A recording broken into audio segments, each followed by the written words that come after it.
1막 유령의 귀환, 과거의 속삭임. 죽어야 할 얼굴, 묻히기를 거부하는 진실. 1장 장례식과 기억의 아지랑이 하루는 애도와 안개로 시작되었다. 웅장하고 엄숙한 평안기념관의 공기는 백합과 백단향으로 가득했다. 흔들리는 촛불은 대리석 바닥에 떨리는 그림자를 드리웠다. 얼굴은 눈물과 검은 베일로 흐릿했다. 하지만 살아있는 자들의 속삭임 속에서 한 유령이 그들 사이에 조용히 서 있었다. 단순함 속에 우아함을 더한 윤미선은 슬픔의 바닷속에 조용히 서 있었다.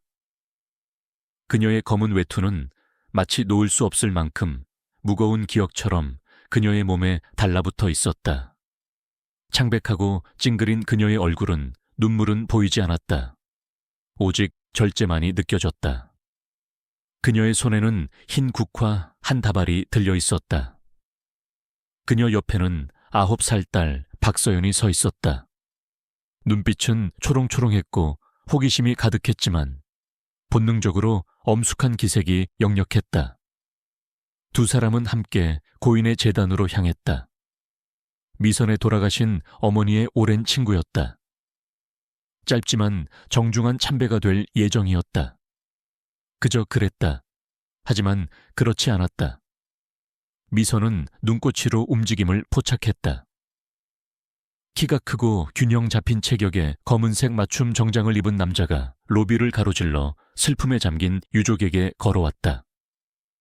그의 발걸음은 조용했지만 그의 존재는 절로 울려 퍼졌다.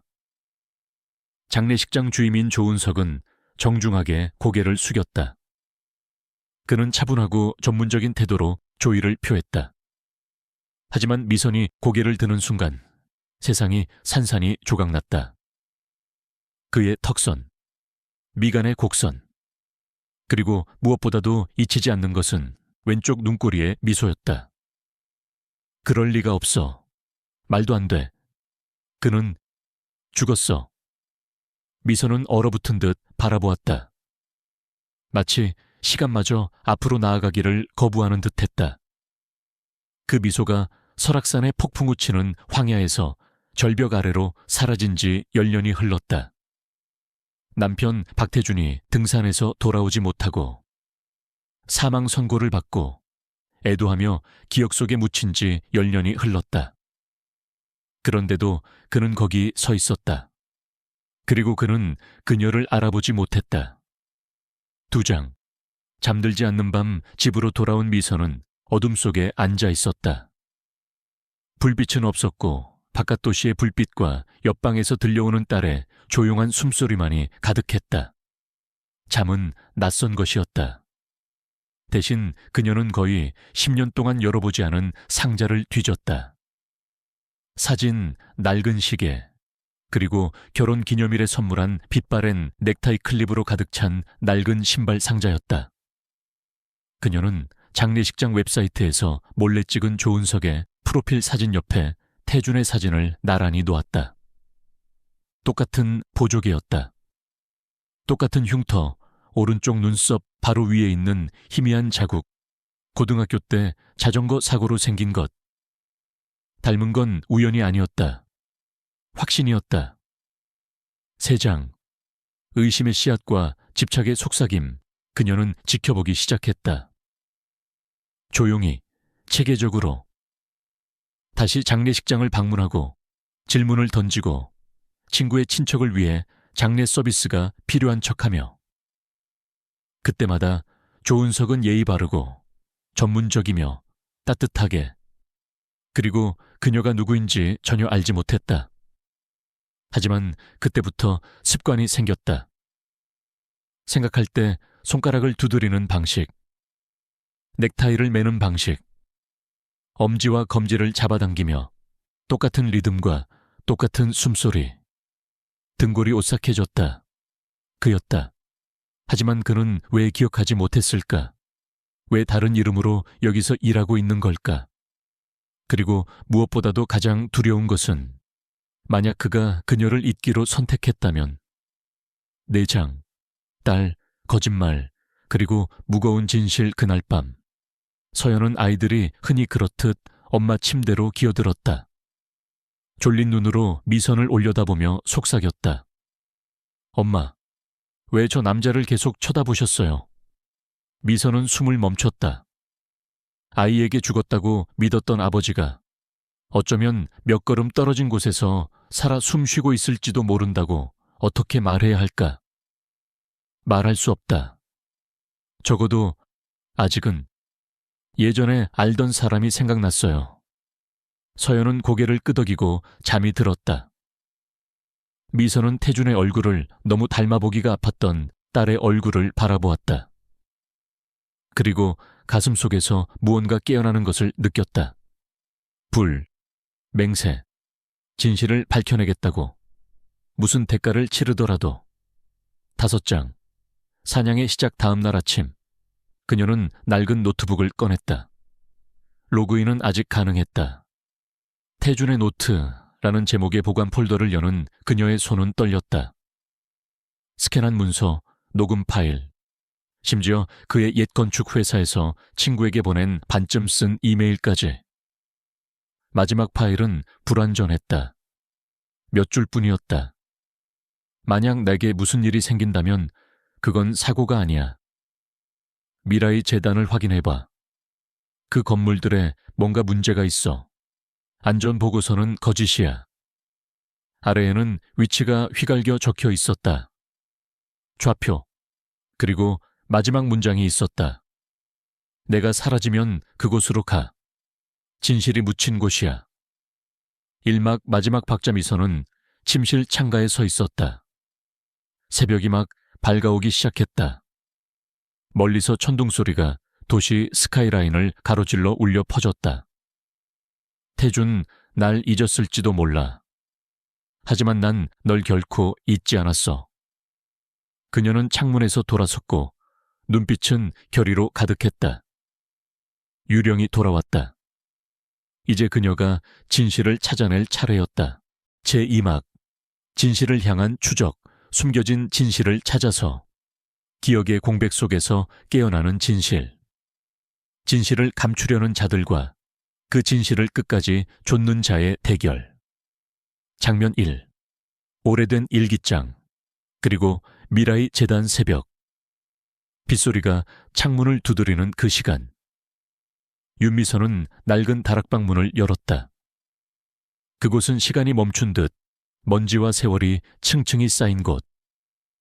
그녀의 손이 멈춘 건 오래된 가죽 일기장 위였다. 남편 박태준이 살아있을 때 매일 밤 몇 줄씩 써내려가던 일기. 앞쪽은 평범했다. 딸 서연에 대한 사랑, 미선과의 일상, 가족의 소중함. 하지만 뒤로 갈수록 글씨는 조급해졌고 문장은 파편처럼 갈라졌다. 미라이 재단, 뭔가 이상하다. 안전 기준이 무시되고 있다. 사망한 기술자, 사고라 보기 어렵다. 누군가가 입막음을 하고 있다.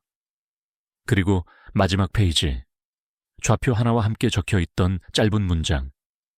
이곳에 가면 너는 모든 걸 알게 될 거야. 미안해. 내가 택할 수 있는 마지막 방법이었어. 장면 2. 철제 박스, 그리고 검은 SUV 다음 날. 윤미선은 딸 서영과 함께 서울 외곽의 낡은 창고로 향했다. GPS에 찍힌 좌표는 버려진 철공소 뒤편, 잡초에 덮인 창고 문 앞이었다. 녹슨 자물쇠에 거미줄 쾅쾅 울리는 철문 소리. 마치 과거가 그녀를 삼키려는 듯한 분위기였다. 창고 안쪽 부서진 선반 아래 숨겨져 있던 작은 철제 상자. 그리고 그 안에 담긴 것들.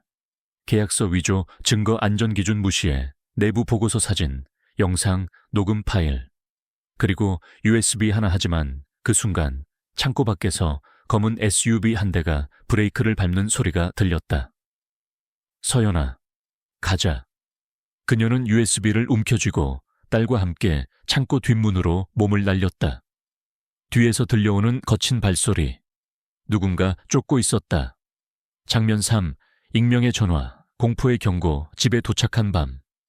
윤미선의 휴대폰이 울렸다. 번호 비공개. 윤미선 씨. 누구세요? 당신은 선을 넘었어. 그 USB 돌려놔. 만약 내일 해 뜨는 걸 보고 싶다면 딸아이도 마찬가지일 테니까. 몸이 떨렸다. 이건 단순한 우연이 아니었다. 미라이 재단이 그녀를 보고 있었다. 장면 뒤 조은석을 다시 찾아가다 그녀는 결심했다. 이제 혼자선 안 된다.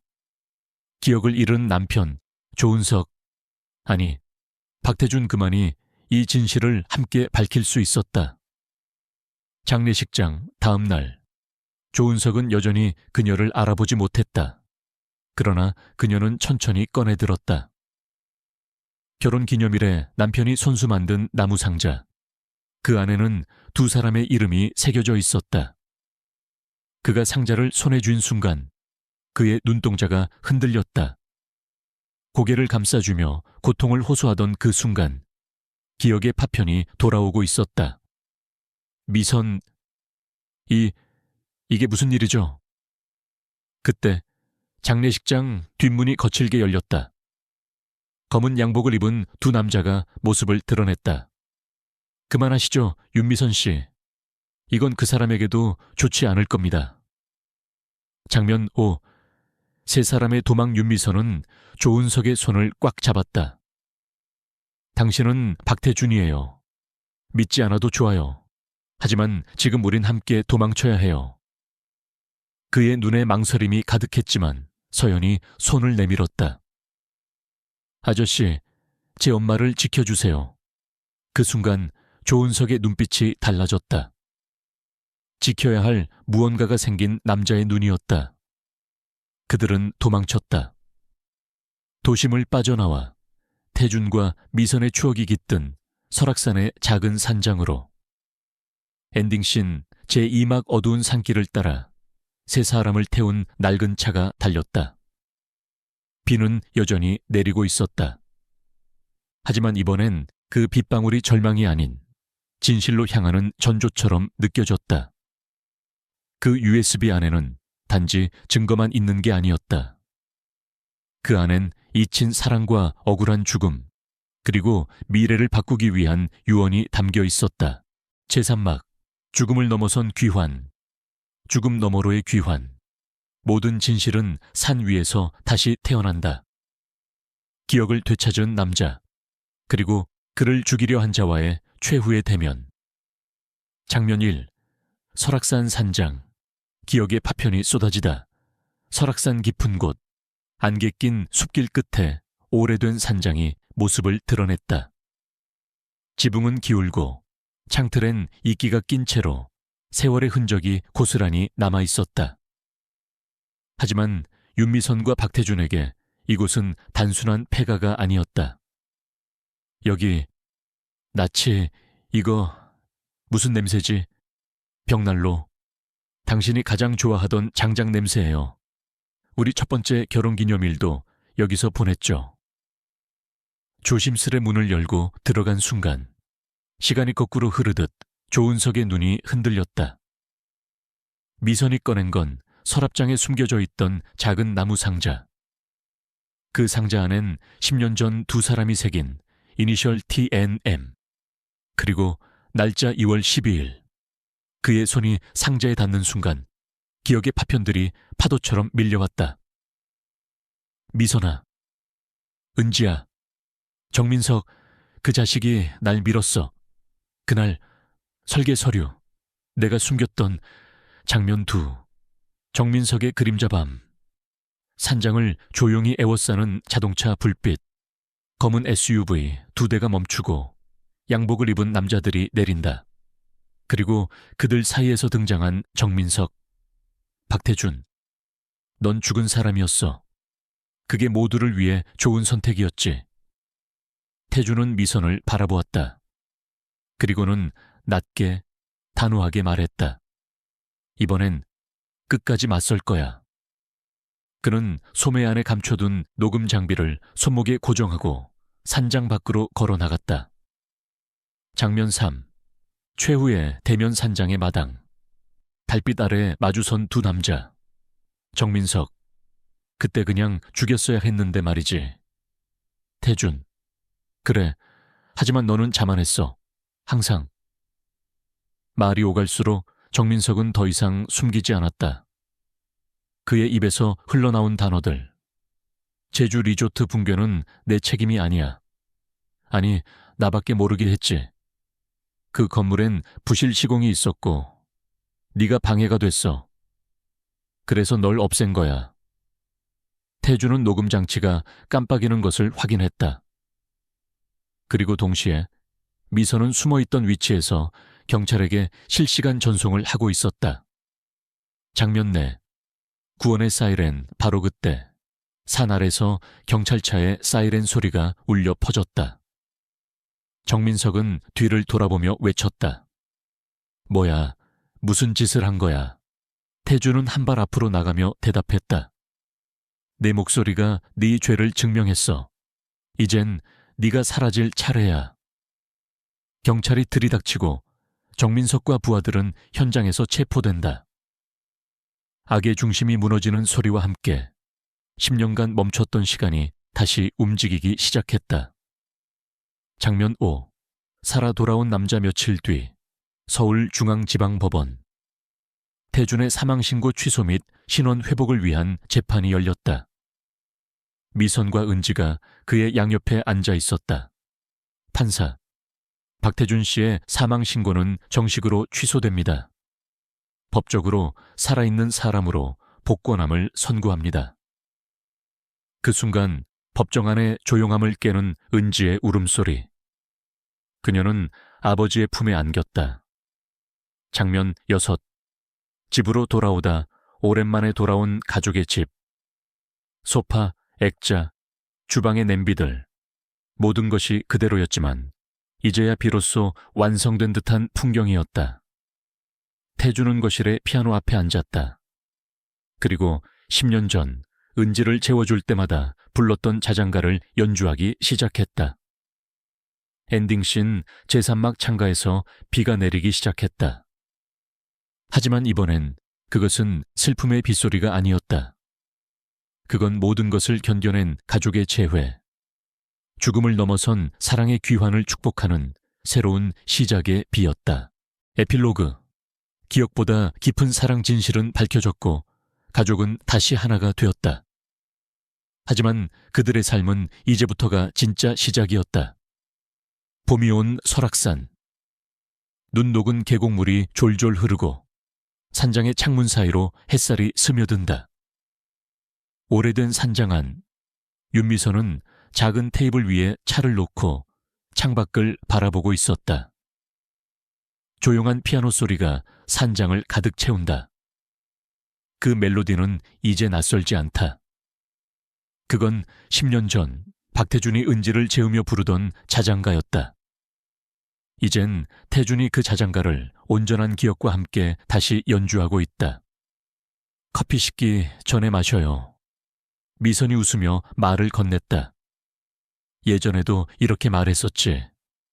태준이 피아노 건반 위에서 손을 떼며 따뜻한 눈빛으로 아내를 바라보았다. 근데 난 왜 그 말까지도 익숙할까?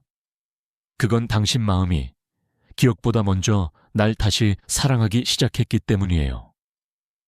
은지는 테라스로 나와 꽃을 심고 있었다. 그녀의 손엔 아버지가 선물해준 작은 나무삽이 들려 있었다. 꽃밭 옆 세 사람이 함께 박은 나무 팻말엔 이렇게 적혀 있었다. 우리의 두 번째 시작. 2025 봄. 밤이 찾아오고 벽난로엔 불이 타올랐다. 세 사람은 거실 소파에 나란히 앉아 따뜻한 담요를 덮고 영화를 보고 있었다. 태주는 은지의 머리를 쓰다듬으며 중얼거렸다. 세상에서 가장 소중한 건 절대 잊히지 않아. 기억이 잊어도 마음은 항상 기억하고 있었어. 미선이 그의 손을 살며시 감싸쥐었다. 그리고 은지가 조용히 말했다. 이제 우리 가족 맞죠? 태주는 대답 대신 아이를 안아주었다. 그의 눈엔 더 이상 망설임도 두려움도 없었다. 창밖엔 다시 비가 내렸다. 하지만 이번 빗소리는 과거의 눈물이 아니라 미래를 적시는 따뜻한 선율처럼 들렸다. 마무리 메시지, 엔딩 내레이션. 사랑은 기억을 잃어도 남는다. 피할 수 없는 진실은 결국 드러나고 우리가 잃었다고 생각한 것들은 어딘가에서 언제나 우리를 기다리고 있다.